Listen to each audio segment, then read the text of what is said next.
How are you, folks? Dave Brown back here with the new populist. Thank you again for joining me. And it has been a while since my last video, so it is good to be back. Now, today, I do want to talk about the conflict in Ukraine. And I don't like to make too many videos on this topic because day to day, not a whole lot changes. You can stare at a map and see the line change by 500 meters. That's pointless, in my opinion. So I like to do a video when we actually have some interesting news. And we do actually have some interesting news coming from Western sources. Articles from the Washington Post, The Economist, essentially saying that Putin and Russia are winning and that the counteroffensive in Ukraine was a failure. And the Washington Post had a really long article basically saying that the two sides, NATO and the United States and Ukraine, were in disagreement about how and when to execute this counteroffensive. And it sort of seemed that there was a compromise in what they actually did, but as we all know, it ended in failure, and that is what the article admits. And one thing I've always said to Ukraine is that be very careful when you accept advice from people who don't have skin in the game. So the NATO or U.S. generals say, do A, B, and C. If they're wrong, well, who dies? Americans? Nope. Ukrainians die.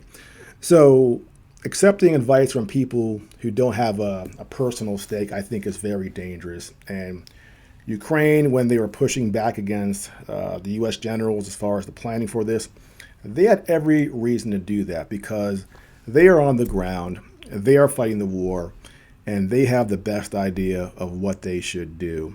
And so I do feel very sorry for Ukraine because, again, they're being pushed into doing things that ultimately they pay for. And we can debate whether or not Zelensky and Zelensky are a cause for good or bad. Everybody has their opinion. But again, as an American, I'm concerned about what my government is doing. And what my government has done is put Ukraine in a terrible position where they are getting decimated on the battlefield. And it's very, very sad. But I do want to cover an interesting article from The Economist because they're admitting that Russia is winning. But when you go through the article, you see so much just nonsense that needs to be called out. And this article is called Putin Seems to be Winning the War in Ukraine for Now. For the first time since Vladimir Putin invaded Ukraine on February 24th, 2022, he looks as if he could win. Russia's president has put his country on a war footing and strengthened his grip on power. He has procured military supplies abroad and is helping turn the global south against America. Crucially, he is undermining the conviction in the West that Ukraine can and must emerge from a war as a thriving European democracy. The West could do a lot more to frustrate Mr. Putin. If it chose, it could deploy industrial and financial resources that dwarf Russia's. However, fatalism, complacency, and a shocking lack of strategic vision are getting in the way, especially in Europe. For its own sake, as well as Ukraine's, the West urgently needs to shake off its lethargy. Now, they talk about increasing industrial capacity. And one thing I've said from the beginning is that what we say and what we do are very different. So, for example, we say that Russia is a threat to all of Europe, and that if we don't stop Russia and Ukraine, Russia could threaten Western Europe, and this could turn into a wider war.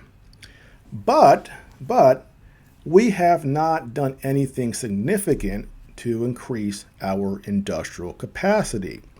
So if we truly believed that Russia was this threat, we would have done that. We would have increased our industrial capacity. So our actions tell the real story. We say that Russia is this grave threat to the West and to Europe, but in reality, I don't think our leaders actually believe this. Because again, if they did, they would be cranking out these 155 shells. They'll be giving Ukraine everything they wanted, not just a few broken down tanks and airplanes. So actions speak louder than words. I don't think our leaders truly believe Russia to be a threat in that sense, but they have to say that to the public to validate continuing this war effort. So always trust people's actions, not their words. And the article goes on. The reason a Putin victory is possible is that winning is about endurance rather than capturing territory. Neither army is in a position to drive out the other from the land they currently control. Ukraine's counteroffensive has stalled. Russia is losing over 900 men a day in the battle to take Avdiivka, a city in the Donbass region. This is a defender's war, and it could last many years. Now, who has been saying for a very long time this was not about territory? Well, detractors of this war. They have pointed out, watching that line move a little bit in the long run isn't important. What is important is who can outlast the other. And Russia has the manpower and industrial capacity. And in a war of attrition, they are going to win. So again, I go back to this idea of what was our goal here? Did we really think Ukraine could win? Or were we just trying to harm Russia using Ukraine? And again, actions speak a lot louder than words. And one thing The Economist says here is that Russia is losing 900 men a day in this battle right now. And certainly they are taking losses. But one thing these Western sources always do is they always exaggerate the losses to Russia to make it seem like Putin is sending his people to certain death. These waves of men being mowed down, forced to fight for their evil dictator Putin. And so they say 900 men a day. It's not quite that high. However, the battlefield shapes politics. Momentum affects morale. If Ukraine retreats, dissent in Kiev will grow louder. So will voices in the West saying that sending Ukraine money and weapons is a waste. In 2024, at least, Russia will be in a stronger position to fight because it will have more drones and artillery shells, because its army has developed successful electronic warfare tactics against some Ukrainian weapons, and because Mr. Putin will tolerate horrific casualties among his own men. So, once again here, projection. They're saying Russia is tolerating these casualties when in fact it's actually Ukraine who is dealing with a lot of these horrifying casualties. And moving on, increasing foreign support partly explains Russia's edge on the battlefield. Mr. Putin has obtained drones from Iran and shells from North Korea. He has worked to convince much of the global South that it has no great stake in what happens to Ukraine. Turkey and Kazakhstan have become channels for goods that feed the Russian war machine. A Western scheme to limit Russia's oil revenue by capping the price for its crude at $60 a barrel has failed because a parallel trading structure has emerged beyond the reach of the West. The price of Urals crude from Russia is $64 a barrel, up nearly 10% since the start of 2023. Mr. Putin is also winning because he has strengthened his position at home. He now tells Russians, absurdly, that they are locked in a struggle for survival against the West. Ordinary Russians may not like the war, but they have become used to it. the elite have tightened their grip on the economy and are making plenty of money, Mr. Putin can afford to pay a lifetime's wages to the families of those who fight and die. Now, we have stated openly, the West, specifically people in the United States, that we do want to destroy Russia. It's not a secret. We want to collapse Putin's government, and in a perfect world, split Russia up into a bunch of smaller countries that collectively would be no challenge for the West. So the idea that Russia feels like they're in a lock against the West isn't their imagination. This is not Putin feeding them lies. This is actually the truth, and this is what's so annoying.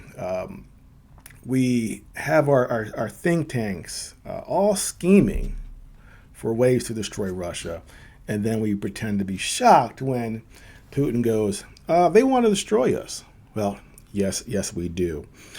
And they also mentioned that Putin has plenty of money to pay the families of soldiers, of those those who have died. But there are plenty of stories in the West of Russian military officers going to families and handing them sacks of potatoes for their loved one who died.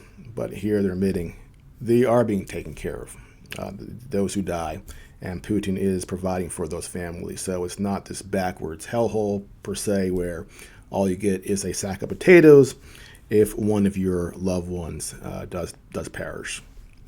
And continuing, faced with all this, no wonder the mood in Kiev is darker. Politics has returned as people jostle for influence. Volodymyr Zelensky, Ukraine's president, and Valery Zaluzhny, its most senior general, have fallen out. Internal polling suggests that corruption scandals and worries about Ukraine's future have dented Mr. Zelensky's standing with voters. So we say we want democracy in Ukraine.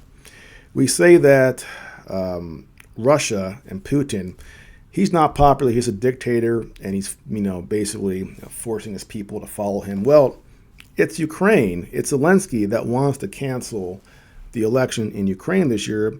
And part of the reason why is that, again, there is this split between Zaluzhny and Zelensky.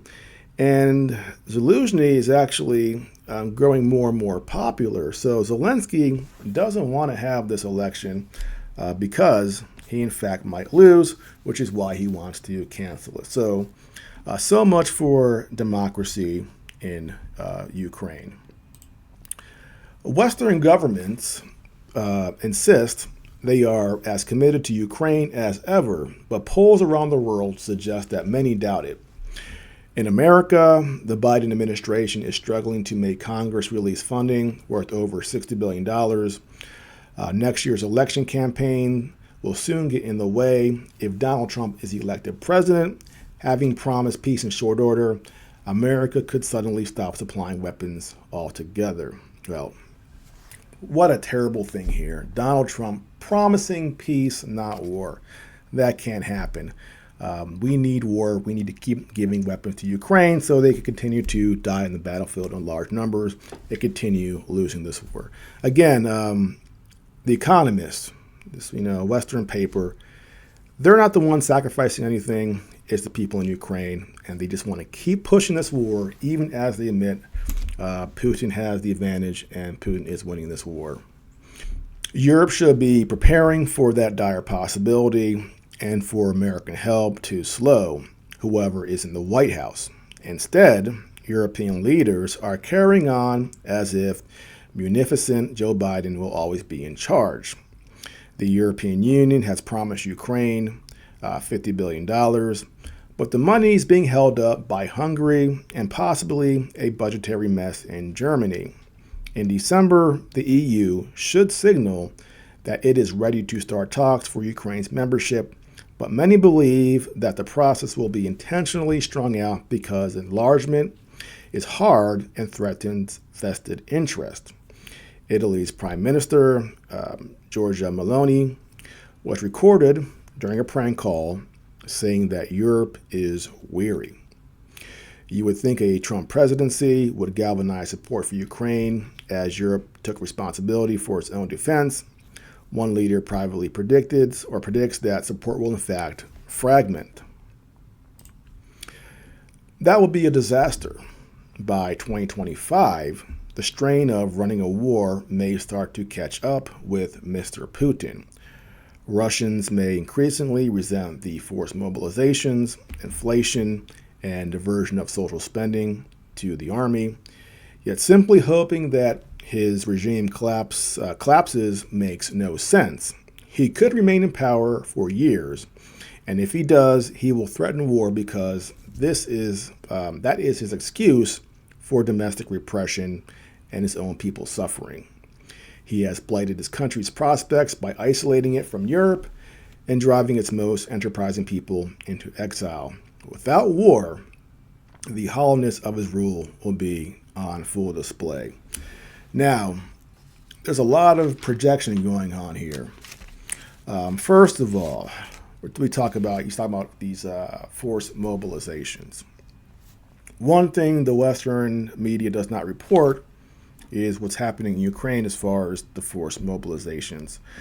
Over the last year, there have been, just dozens, hundreds of videos of Ukrainian men being grabbed up by military guys. Sometimes they're fighting, sometimes they're hogtied, sometimes they're knocked unconscious, dragged into vehicles to be forced to the army. We have not seen those videos coming out of Ukraine. Also, we have, on a daily basis, men from Ukraine trying to sneak across the border. And they're often caught by the border patrol, whoever's there, and returned to the country. So people are trying to sneak out of Ukraine to avoid being forced to the army. Meanwhile, Russia, when the war first started, a bunch of people fled the country. But between 40 and 50% of those people have actually returned to Russia. So Russia is getting more people back while Ukraine is bleeding people who are trying to escape mobilization and trying to escape being sent to the front. So who exactly, Putin or Zelensky, is the one that's really struggling right now? So again, this is projection. Everything they're saying that Putin is dealing with domestically, it's actually Ukraine. And speaking of Russia's economy, they're actually growing, not collapsing. They're doing quite well. So Putin is very comfortable at home. He has a very high approval rating, and they are not running around with vans forcing people to be conscripted. The military is growing just fine, and the losses, again, that Ukraine talks about or the West talks about are much exaggerated when it comes to Russia. Certainly they have their losses, but nothing like is being said by Ukraine, and the numbers are absolutely insane. Ukraine is saying something like 300,000 plus men killed. That's just ridiculous. But again, the Ukraine MOD, mostly propaganda, and certainly Russia as well has their own bits of propaganda that they put out, of course. And continuing here, Europe must therefore plan for Mr. Putin as the main long-term threat to its security. Russia will rearm. It will have combat experience. Planning for Europe's defense should be designed to prevent Mr. Putin from sensing weakness on its flank, especially if he doubts President Trump's willingness to fight should a NATO country be attacked. And again, Putin is not going to attack a NATO country. This is just a fantasy, again, that is put out there to try to scare people into think that we need to continue to fund this war effort. And the last bit here, the best way to deter Mr. Putin would be for Europe to demonstrate its resolve by showing right now that it is fully committed to a thriving, democratic, westward-looking Ukraine. Weapons matter, especially air defenses and long-range missiles to strike at Russia's supply lines, which is why it is crucial for America to approve the latest tranche of aid. Because arsenals are already depleted, more work needs to go into increasing the capacity of Western arms makers. Sanctions could be targeted more effectively to split the regime from the elite. Political actions in Europe is essential. 2, See Charlemagne.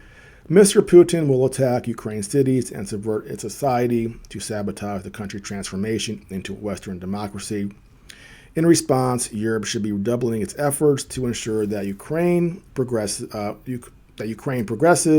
with the promise of money and EU ascension.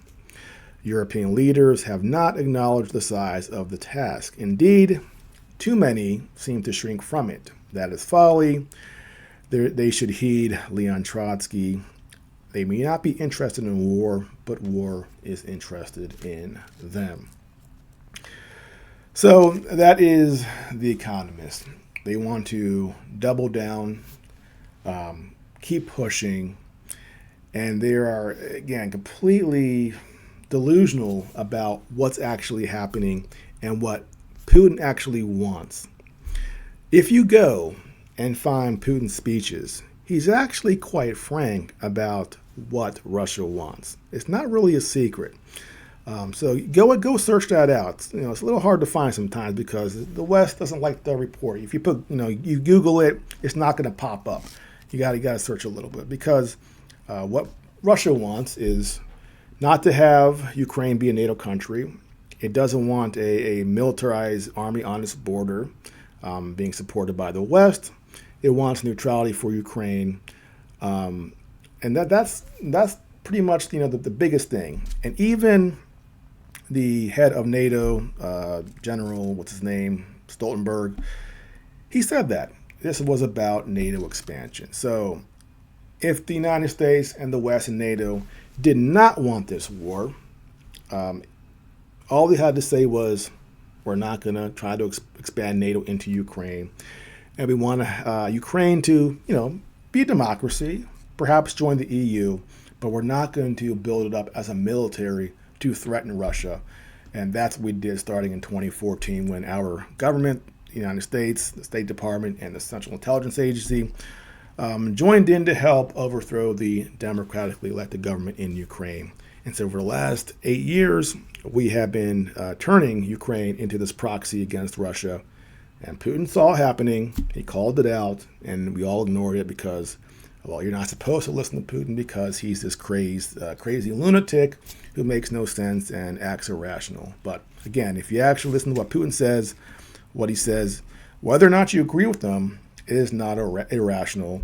And what his stated goals are pretty clear. He doesn't want Ukraine to be a NATO proxy, and he wants to secure the Russian people.